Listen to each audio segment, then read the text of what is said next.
I call the meeting to order. Purpose of tonight's meeting is to receive the manager's recommended budget. We will hold the fiscal year 2021 budget public hearing on June 2nd at 7 p.m. in the council chambers. There will be ample opportunity for the town council to ask questions at the budget workshop on June 4th, 6 p.m. at the Law Enforcement Center training room. You may be aware that we have a planning board meeting tonight at 7 p.m. I want to make it clear that this is a Zoom meeting there, so the planning board will not be meeting in these chambers. So if you're here for the planning board meeting, you're in the wrong place. At this point in time, it's now my pleasure to introduce our hardworking town manager, Randy Harrington. Randy, you're on. Thank you, Mayor. I appreciate that very much. And thank you, members of council. All of you around the dais, you have one thing in common. And in fact, I'd probably go to say that all of you around the dais, as well as all of the individuals in this audience and those who are watching, also have one thing in common. And that one thing is a love for our community. And that's a love for our community in that it succeeds, a love for our community that it prospers, a love for our community that we have strong neighborhoods, a love for our community to have fun, and a love for our community to celebrate our history and look to the future as well. One way that your love is manifested, your love of our community is manifests itself is in your strategic plan, which conveys your hopes and your dreams and your aspirations for where we go as a community. So on behalf of the entire organization, Mayor and Council, today I'd like to share with you my recommended fiscal year 2020-21 recommended budget that translates your love for our community into operational actions and allocation of resources to advance your priorities and meet our community's service delivery needs. So today I'd like to outline 4 key areas, and the first one I'll start with is a broad, high-level overview of some town components as well as some key takeaways. Then we'll move into the operating budget and provide some highlights there.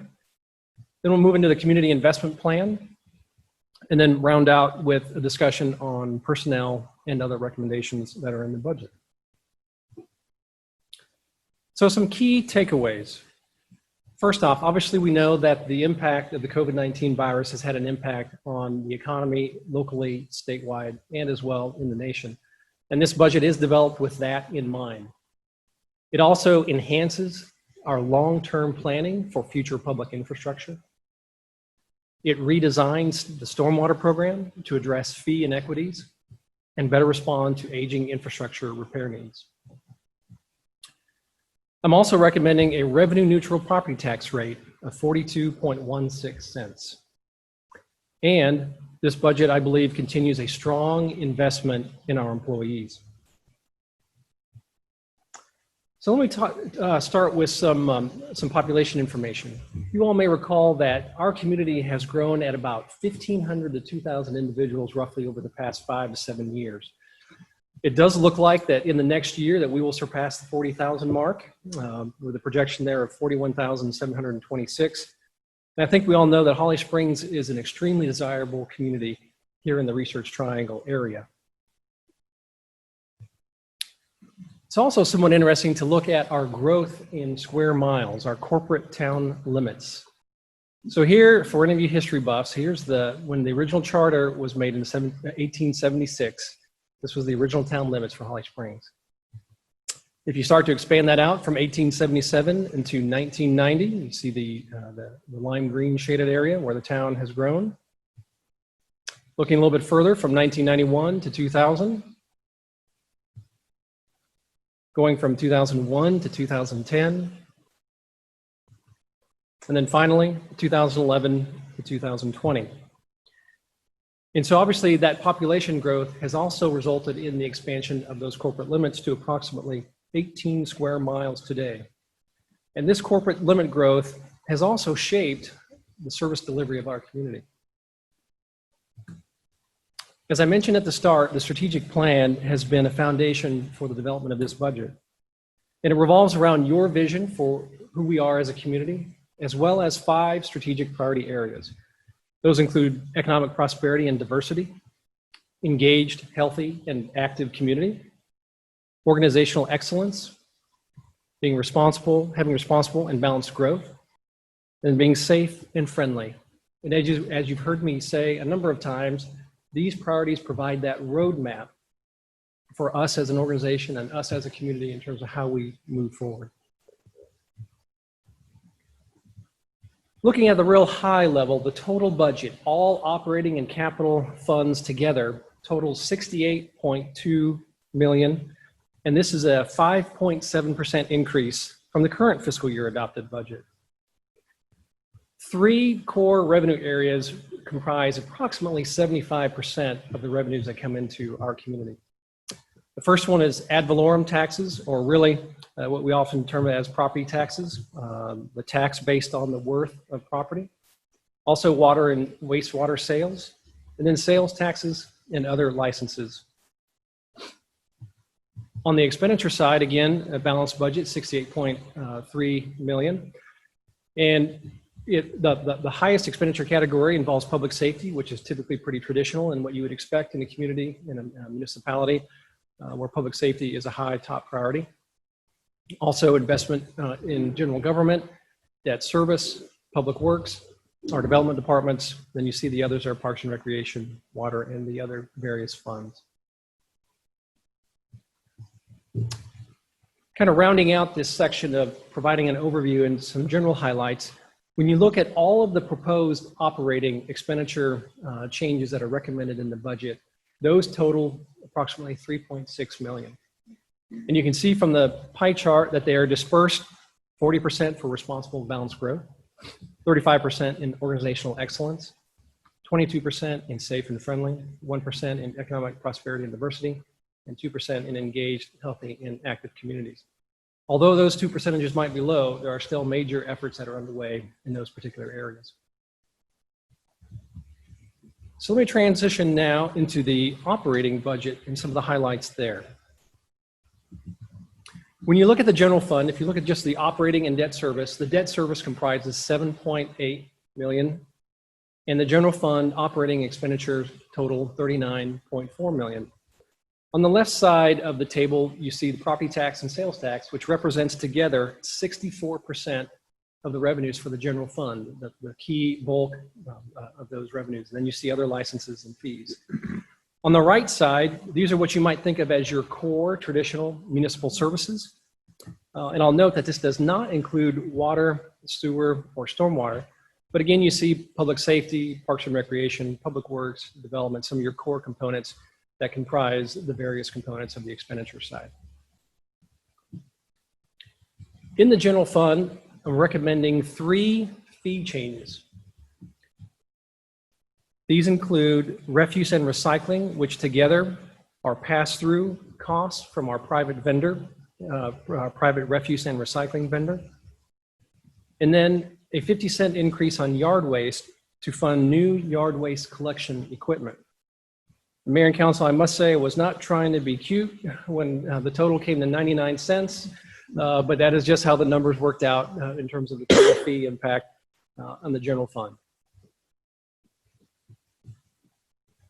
When you look at sales tax revenue projections, you see here over the past almost 8-9 years or so here, from going back to 2010, pretty consistent growth in our sales tax. When you look at 2020, you see what was originally projected before the COVID-19 impact. And at that time, we projected that we were going to have a particularly strong year and come in at roughly around 8.1 million. As a result of the impact and some revised estimations, we now anticipate that the current year actual will be closer to 7 million, almost a $1 million reduction from what the pre-COVID expectations were. And all in all, then, the recommended revenue for sales tax in this upcoming fiscal year is a decrease of 1.2% from the prior year adopted, but it's 12.4% below from where we projected actual sales tax revenue to be pre-COVID-19.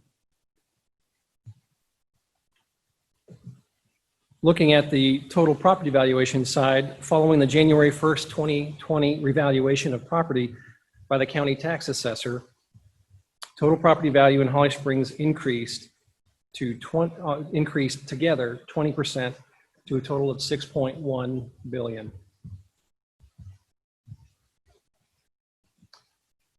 And Mayor and Council, I will admit one of the advantages of being the last manager to recommend the budget here in Wake County is now having a really clear picture of where everybody else is in the county in terms of their recommendations, and I'd like to share that with you this evening. There are 11 towns, plus the city of Raleigh, plus Wake County for 13 jurisdictions. As you see in this table, Holly Springs is the median in terms of what's being recommended for a new property tax rate. The median being half are higher and half are lower. And one of the things that's important to note, I think, is that the city of Raleigh, Wake County, and Holly Springs are the only 3 jurisdictions that the managers have recommended a revenue neutral property tax rate.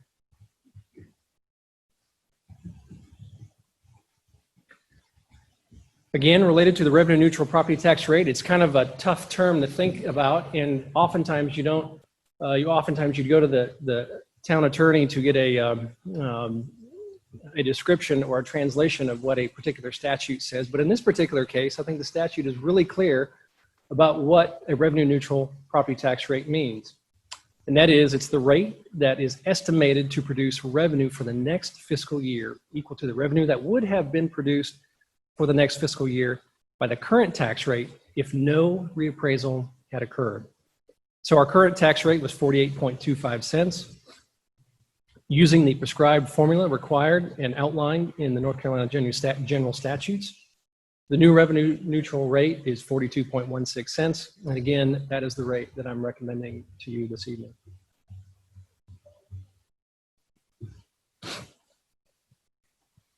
One of the components of the property tax rate that we started last year that council approved, I want to commend the council for that decision, was allocating out and dedicating a portion of that a portion of the property tax dedicated for operating expenditures, and then a portion that's dedicated for their general debt service. And the purpose of that was to help increase our use of best practices approaches for capital budgeting as well as debt management. But you see that difference from the current year to the recommended, a decrease of the property tax rate by 6.09 cents. Now let me highlight some of the changes that are recommended in the general fund. And more detail and additional changes can be found in the budget message that I have written for you, as well as other areas of the recommended budget document. But this highlights just a few. On this slide, there are 2 positions that are reclasses that the intention behind the reclasses are to help us focus our attention on particular areas that are of importance to the mayor and council in this organization. The first one is around our economic development area. And in an effort to enhance the town's focus on small business growth and entrepreneurism, we'll be reclassing one of the existing economic development positions into a small business program manager. Also, under engaged, healthy, and active community, back in December, council, you had approved a new agreement with Capital Broadcasting in relation to our partnership at Ting Stadium. And this budget does reflect the full implementation of that. And with some increased costs and revenues, the net effect is a net zero impact in the budget. But I wanted to highlight that to you. Under organizational excellence, the budget recommends a transition from the COLA and merit-based pay plan to a merit-only pay plan, which is based off of performance. Employees would be eligible for pay increases up from 0 to 5%. A geographic information system analyst is also recommended, a key position to help manage all the data that is required to use mapping for all of our town services. And through some work in the budget and some efficiencies, as well as some reallocations in the budget, while this total cost is $85,000, we've been able to arrange it where the net impact due to some budget offsets is a net impact in the budget of $8,500. I also recommend tonight a community satisfaction survey to better understand the sentiments, service quality, and help inform future priorities and service needs. Also, the second reclassification of a position is one that would sharpen our focus on innovation in our particular organization, as well as achievement of council's strategic priorities. And that involves reclassification of our budget analyst and budget management analyst to a budget, innovation, and strategic initiatives manager. A few more examples. The Unified Development Ordinance, this would be phase 2 and would complete the funding for the update of that particular plan.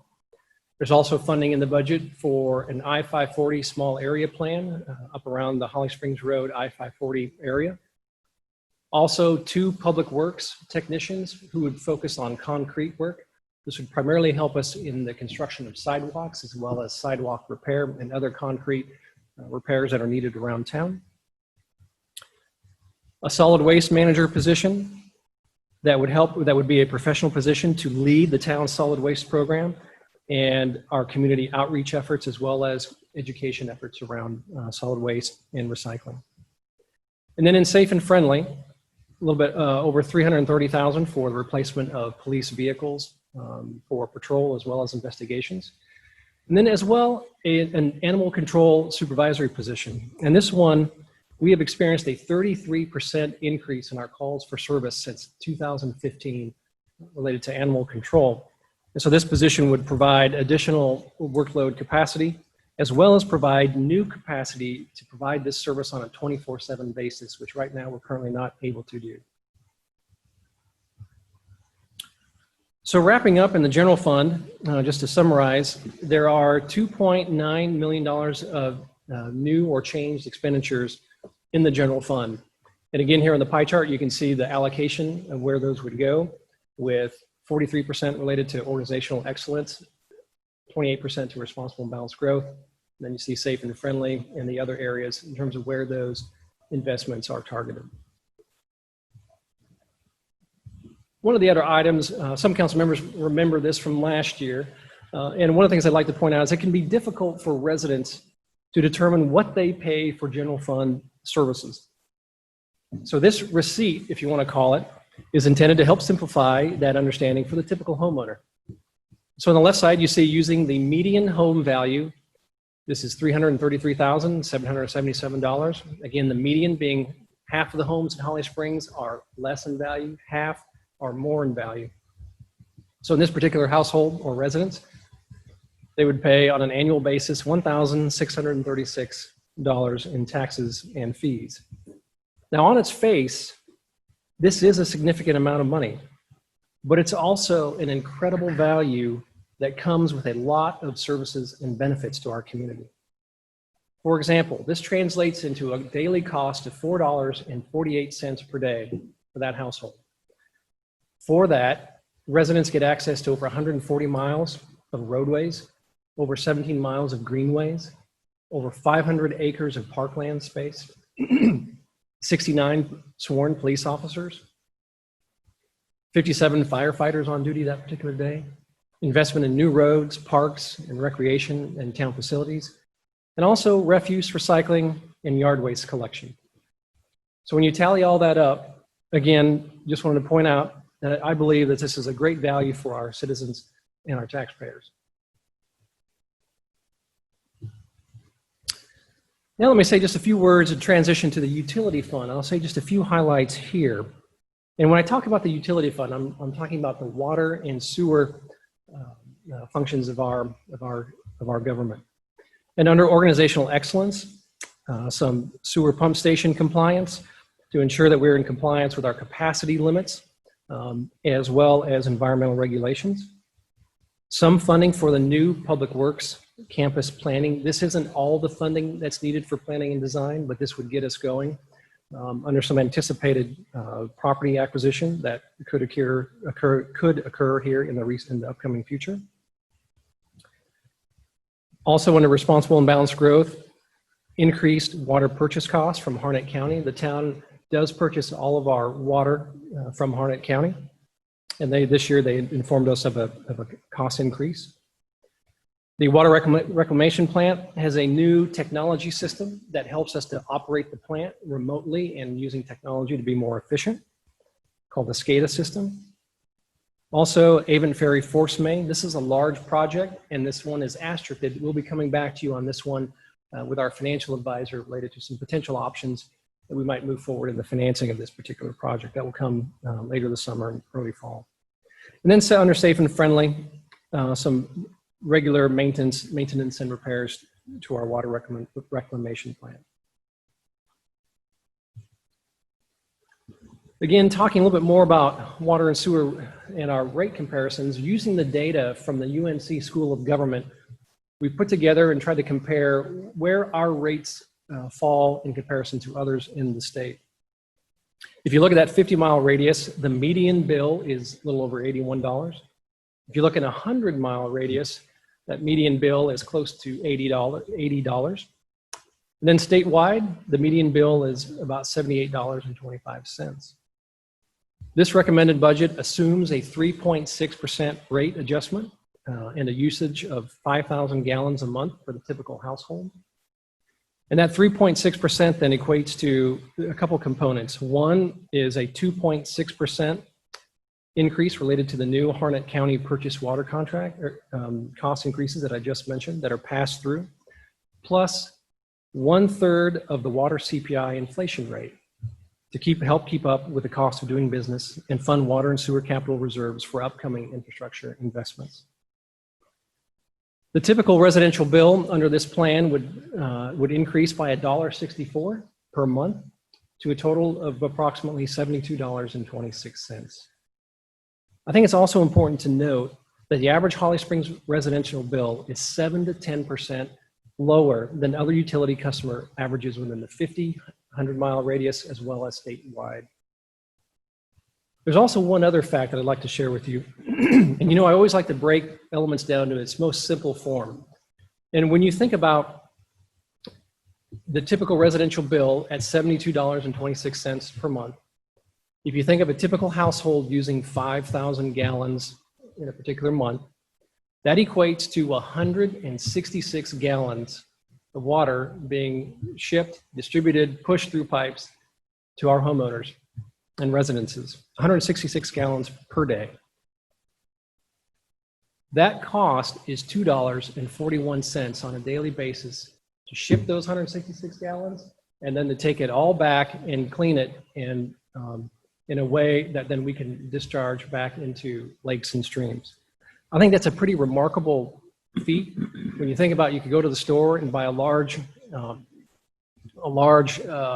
bottle of water for probably $1.50 to $2.50, and you think that we provide that for our residents at $2.41 per day. Pretty amazing, I think. Moving on. We've had a lot of conversations over this past year about the stormwater program. And when I talk about the stormwater program, I'm really talking about two components. One component is simply the quantity component of water. Quantity being when we have a heavy rainfall and how does the water get managed and distributed through culverts and curb and gutters and other stormwater features that collect that rainwater and try to mitigate flooding as well as erosion. And then there's also a water quality component, and that piece around ensuring that we're minimizing pollution of the environment and being good stewards. And so again, you've had a review over the past year, and as part of that, staff as well as a third-party stormwater experts have analyzed and reviewed our information and identified the following deficiencies. First off, that there is inequity in the fee structure. And what we mean by that is the fees are not commensurate with a property size and contribution toward the stormwater problem. Second, there's insufficient funding to meet the current and future basic stormwater infrastructure maintenance and repairs that are needed. Stated another way, we have a backlog of maintenance and repairs on our aging stormwater system. And so through this conversation and council's direction, the staff is proceeding with a $5.20 per month residential rate and a $5.20 equivalent rate unit which is based on the total impervious surface area for a non-residential property. And then over time, also council had conversation about evolving to a best practice approach of a tiered rate structure over the next 2 to 4 years in terms of help getting our system to a best practice approach and ensuring that over time we can begin to strengthen our ability to meet the needs that are out there in our community. I won't go into a lot of detail on this particular slide, but I want to convey one element about why or where is it that we're trying to evolve the overall stormwater program. On the left side, this going from D, C, B, and A moving up is a level of increasing community impact. Think of the higher you go, the more projects, the more impact, the higher quality of stormwater management that you typically have in a community. This is generally accepted industry kind of nomenclature and steps that you would think of. We have currently been at the level D, and in this particular level, it has been difficult for us to ensure that we're maintaining our compliance with federal regulated permits and activities. We have a reactionary type program, as well as reactionary on CIP, those community investment projects that are difficult to anticipate and plan for. As well, the existing stormwater fee does not cover the full cost, and the general fund has been subsidizing this particular area for some time. So the intent here is to evolve and move here to this level C. And initially out of the gate, we're not going to be right at that funding level, but we're going to be getting close to there. And so under this level, we can have a little bit more proactive management of our program, ensuring that we meet all permits, and we can do some more routine inspections, as well as we will be somewhat reactionary, but we'll also be able to start to plan a little bit better for some of those bigger, larger investments that are needed and repairs that are needed in our community. So that gives you a little bit of sense of where we're going and where we are in that spectrum, and where you would see other stormwater programs and utilities in our country. So then just to summarize here, the rate structure and changes for the stormwater management program. For the residential, they would move from $3 per month flat rate to a $5.20 per month rate. For non-residential, they currently pay a $3, $6, or $9 fee. And under those, it would move to a $5.20 times what's called an equivalent residential unit. That's based off of 2,930 square feet. And so then there's another example there at the very bottom. If you were owned a piece of property, non-residential, that had a 10,000 square feet, that particular fee would increase from $3 to $20.80 per month based on 4 equivalent rate units. And I'll also add that under this program, it would be effective on January 1st of 2021. All right, now let me transition into the community investment plan. And this is an area that probably only somebody like me would get really excited about. But it's really exciting from the standpoint of that ability to help plan for what's the infrastructure needs that our community is facing. And our staff has worked a lot on this area in terms of thinking about retooling and rethinking how we plan for tomorrow's investments in our transportation areas, in our facilities, in parks and recreation, greenways, as well as technology and our utilities. So in this community investment plan, it's a 5-year plan, and the intent here is to match the town's infrastructure needs with the anticipated financial, that might be cash as well as debt, resources. And one of the components that's new in our plan going forward is a pay-as-you-go fund that is designed to address some of the smaller scale infrastructure needs, as well as some of the ongoing maintenance and repair needs that we need on an ongoing basis so that we do not get behind. Some of the highlights in this area, you recently had some conversation around the Downtown Development Incentive Program. This would include at least $25,000, assuming council approves that particular policy that you will see here in the summer. It also includes planning and design for the Arbor Creek Greenway extension. It includes master planning for the new park west of 55 that the council recently purchased this year. And also cultural center seat replacements to improve the theater experience and comfort. And this is based off of patron feedback that we've been receiving over the past year. Also under organizational excellence, there is some reserve funding held to the side for the potential for potential permitting field office across in the village condo space area. Also, there's funds recommended in the budget using restricted permitting revenues related to revising and renovating the town hall main lobby. That would reorient all of our development services to face toward the front main lobby. And then as well, general government facility maintenance and repair in the pay-as-you-go program.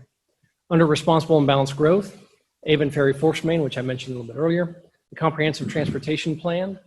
This is a plan that would update a complete view of all the transportation needs that could be envisioned in our community over the next 5, 10, and even 20 years to help us plan our future roadway and transportation infrastructure investments.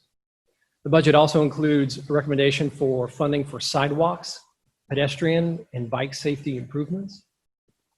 And under safe and friendly, there's a new fire department ladder truck. It will be our second ladder truck, and this is proposed as a financing over 7 years. And then neighborhood traffic safety and calming improvements. You have not yet considered approval of a new traffic safety and calming program, but you've had some conversations about this, and in anticipation of that, $25,000 is set aside in the budget for that possibility. So just to round out the community investment plan, the highlights, in year one, the totality of those changes equate to just a little bit over 13 million. And again, you see a bulk, the majority of these investments are related to investments that respond to being responsible and having balanced growth and trying to meet those challenges that are associated with growth.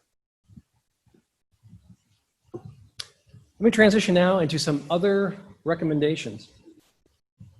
And I'll first start with employee investments. As I mentioned there a little bit earlier, the budget does recommend a transition from a COLA-based pay plan to a merit-based, so from a COLA and merit pay plan to a merit solely plan, which is based off of performance. Again, employees' eligibility to have a 0 to 5% increase. The other two items, the elder care leave and then the community investment leave, are two that I'm excited about. These were two recommendations from our employee engagement committee. And those recommendations included an elder care leave with paid leave for 3 weeks for the care of a parent with a serious medical condition. And then the community involvement leave. And this is one that right now we currently offer 8 hours of paid leave for a parent to participate in school-related activities.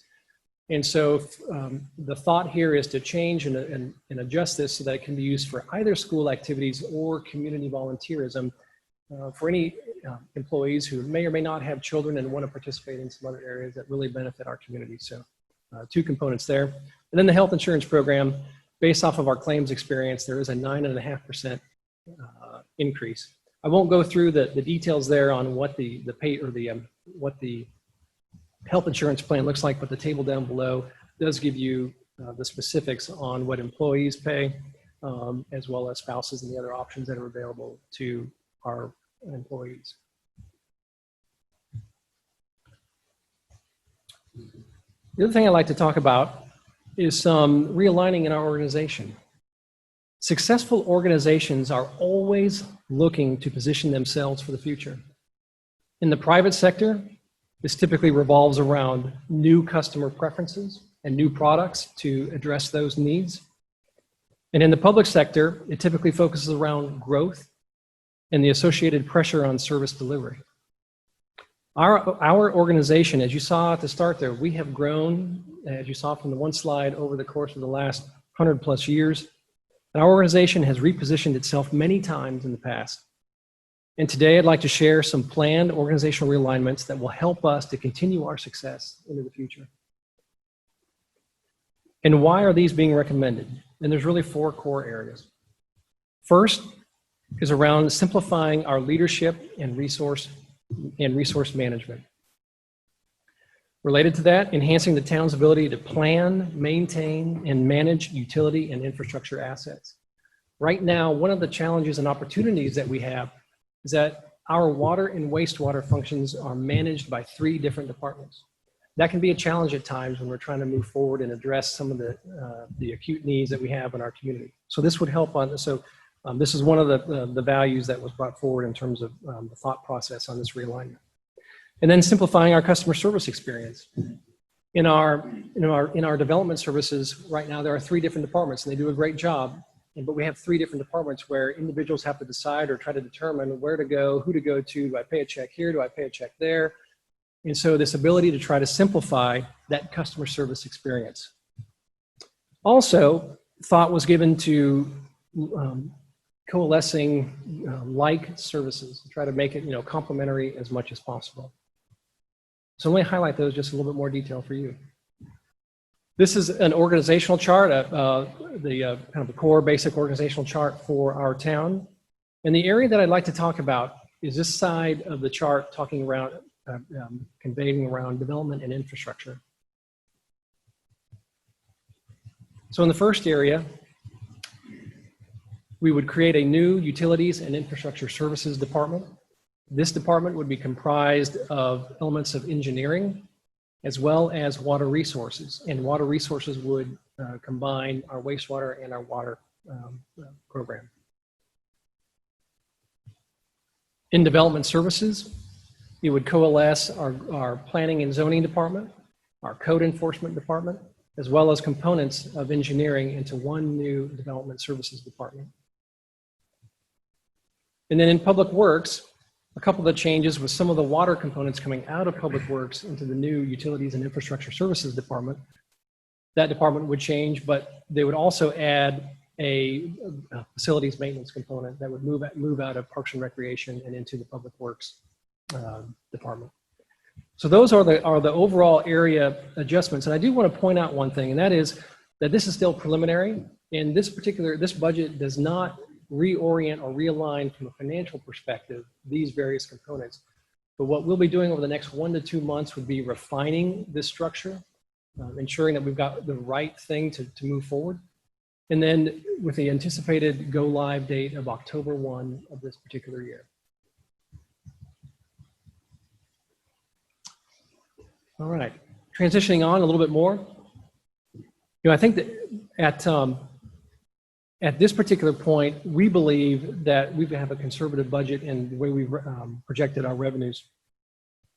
But I must admit, depending on the COVID-19 impact and the potential economic impacts from it, it's possible that our current efforts might not be enough. And in the event that those are not, I want to outline for you what I would recommend as potential actions if our revenue projections were to get worse. It would include really 3 core areas. The first one around holding $480,000 of pay-as-you-go capital until at least October 1. Also holding roughly $40,000 of new expenditures in the general fund and waiting and holding those until January 1 of the budget year. I'll also note that the specifics on this are outlined in the budget message that you can read. And then also, we'll be monitoring on a really close basis our Parks and Recreation program. Obviously, I know you can appreciate where that area has had a tremendous impact and we're not able to provide programming right now. And depending on how the situation evolves, we could hold and set aside up to an additional $500,000 that would help mitigate those particular impacts.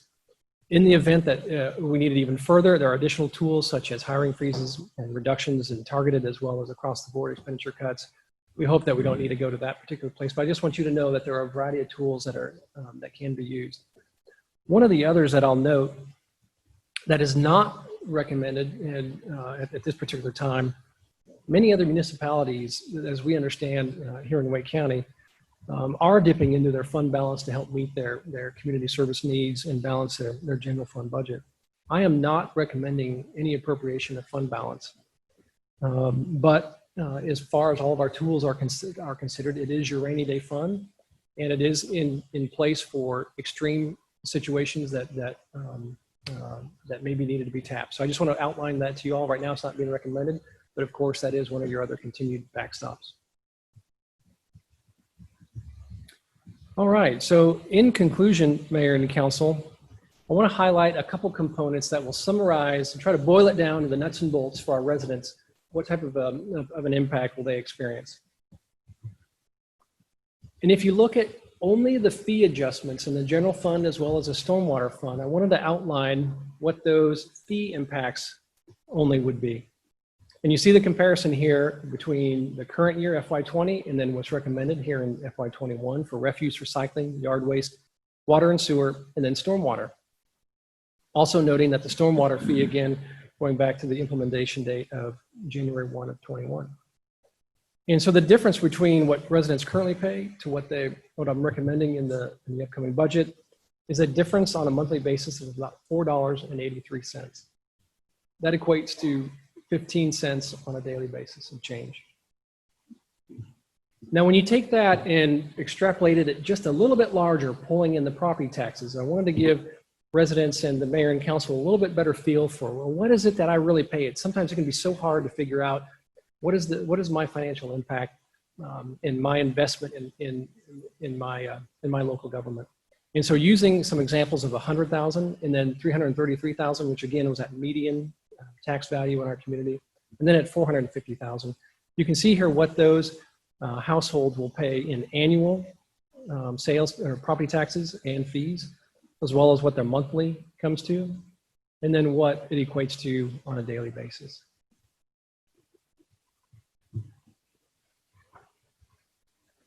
Getting close to the finish here, a few other takeaways, and these are similar to what we discussed here a little bit earlier. But again, just reminding you and the community that, again, this is a budget that is responsive to the nature that we're in right now with COVID-19 and the economic impact that we've currently experienced, that we are experiencing, and that what we might experience going forward. So we're keeping that very much in the very forefront of our thought process and planning. As you saw, it enhances your long-term planning. We talked about this new community investment plan, a new 5-year outlook to help us match those needs with available resources, as well as some new pay-as-you-go components to help on smaller scale infrastructure investments. It redesigns, per your policy direction, the stormwater program fee structure to, again, address those inequities and better respond to our aging infrastructure repair needs. As you saw earlier as well, it does recommend a revenue neutral property tax rate. And perhaps maybe even more importantly, it has a strong level of investment in our employees, who are the individuals who every day come into work and deliver outstanding service to our residents. And it's been really amazing over this past couple months in light of how we've been working in the COVID-19 situation, just how well they've done and how proud I am of what they've done in the community. And as far as I can tell, I don't think anybody has skipped a beat, and that's been just really fantastic. So really proud of that. Some of the next steps, as the mayor alluded to a little bit earlier, on January 2nd at 7 p.m., we have a budget public hearing.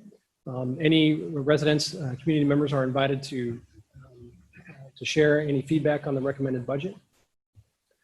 Also, June 4th at 6 p.m. will be your budget workshop. This is an opportunity for the mayor and council to delve a little bit deeper into some of the issues and ask questions and gain a little bit more information and make any potential adjustments to the budget to help ensure that the budget is in alignment with where your expectations are. And that will be at the Law Enforcement Center. And then right now, scheduled adoption there on June 16th at 7 p.m. here in the council chambers. Any residents can go onto our website and learn a little bit more at hollyspringsnc.us, as well as you can contact the town clerk, who'd be happy to help furnish any particular copies to anybody who might want a hard copy. And let me round out with a few thank yous, which I always need to do. It always takes a village to put together a presentation like this. And obviously it starts with you, Mayor, and the members of council. I want to thank you very much for all the guidance and the direction that you have given me. You've done a really great job. I feel like you've been able to give me a good sense of where your expectations are and trying to manage that, as well as with where the revenues are, and hopefully advance your strategic plan in a way that you can be proud of. So thank you very much for that level of guidance and input and involvement. You've worked really hard. I also want to thank our department budget staff. The budget doesn't start with me. Well, it starts with anyways with you, but then it goes to the staff and departments who are the ones who are really then putting that together and building those budgets. And also want to recognize our senior leadership team members, our department directors, who do a great job again leading this effort, and our staff members. I want to thank communications and marketing staff who make a lot of this stuff look really nice and put it to words that are understandable and easy to comprehend, and just do a great job. So thank you, Cassie and her team. I want to thank our 2 assistant town managers, Scott Chase and Daniel Weeks, who've also been really instrumental in the entire process, putting in a lot of work, being a great sounding board for me, and it's been really great, and I really value their efforts and involvement and counsel. Also, want to thank the finance staff, and these are the ones who really do the hard work, to be quite honest with you. I want to thank Patty Dressen, our interim finance director. Patty's done a phenomenal job stepping right in and leading our team, and just doing a great job ensuring that our budget process in total moves along smoothly, and doing a great job leading her team. So thank you, Patty. I also want to thank Corey Peterson. Corey has just done a really phenomenal job with the budget. And I have to admit, had a lot of patience and understanding when in the middle of March, I essentially had to put the budget process on pause for about 4 to 5 weeks. And that put a big, had a big impact in our effort. Then also trying to figure out where the revenues would be was an extremely challenging task. So I want to thank Corey. And I think he spent a lot of his Memorial Holiday weekend as well working on a lot of this stuff. So very indebted to his great work and his dedication to our town and our community. So again, thank you, Corey. Mayor and Council, as I mentioned earlier, there's more detail in the entire budget book. In particular, I'd encourage you to read the budget message, which does outline some of these elements in a little bit more detail and some other ones that I didn't mention here tonight. And I very much look forward to talking with you as we go through the process and helping again to assure that this budget meets your expectations and is a good reflection of where you want to go as a community. So thank you for your time. I appreciate that. I look forward to the next steps. Thank you, Mr. Town Manager. Good job. Appreciate it. And also the thank yous are very, very appropriate. Counselor, do we have a closed session request? Yes, sir, Mr. Mayor. I've got 2 real estate matters to talk to you about. One with respect to the former police station at 127 North Main Street, and one with respect to potential new public works facility. So if somebody would like to make a motion for 2 and 2, North Carolina General Statute 143-318.11a odd. So moved. Second.